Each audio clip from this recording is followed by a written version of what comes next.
Europe దేశాలు ఏమన్నా యుద్ధానికి వెళ్తున్నాయా? రష్యాతో యుద్ధం చేయడానికి యూరప్ సిద్ధంగా ఉందా?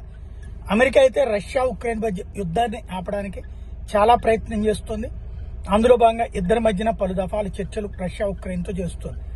అయితే ఉక్రెయిన్ని ముందు పెట్టి యూరోపియన్ యూనియన్ యుద్ధం చేయాలనుకుంటుందా? యూరోపియన్ యూనియన్ దేశాలు ఇప్పటికే రకరకాలైనటువంటి పాయింట్స్ని మెన్షన్ చేస్తున్నాయి. తాజాగా యూరోపియన్ యూనియన్ తన సభ్య దేశాలలో ఉన్నటువంటి ప్రజలకి ఆహార పదార్థాలు నిల్వ ఉంచుకోమన్నటువంటి సూచన.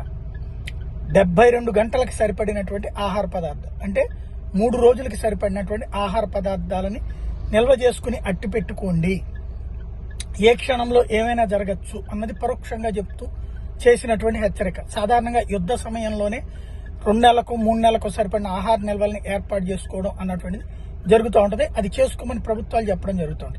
అట్లాంటిది ఇప్పుడు చెప్తున్నటువంటి మాట అది యూరోపియన్ యూనియన్ మొత్తం చెప్పడం అన్నటువంటి సంచలనం సృష్టిస్తోంది. యూరోపియన్ యూనియన్లో ఫ్రాన్స్ కావచ్చు, జర్మనీ కావచ్చు, బ్రిటన్ కావచ్చు, అది యూరోపియన్ నుంచి బయటకు వెళ్ళిపోయిన బ్రెగ్జిట్ అయి బయటకు పోయినా సరే బ్రిటన్ కూడా వాళ్ళతో కలిసి ఉంది. వీళ్ళ దేశాల్లో అయితే ఏదో ఒక విధంగా యుద్ధాన్ని రెచ్చగొట్టాలని చూస్తున్నారు. అందులో భాగంగా జరుగుతున్నదా అన్నది చూడాల్సి ఉంది.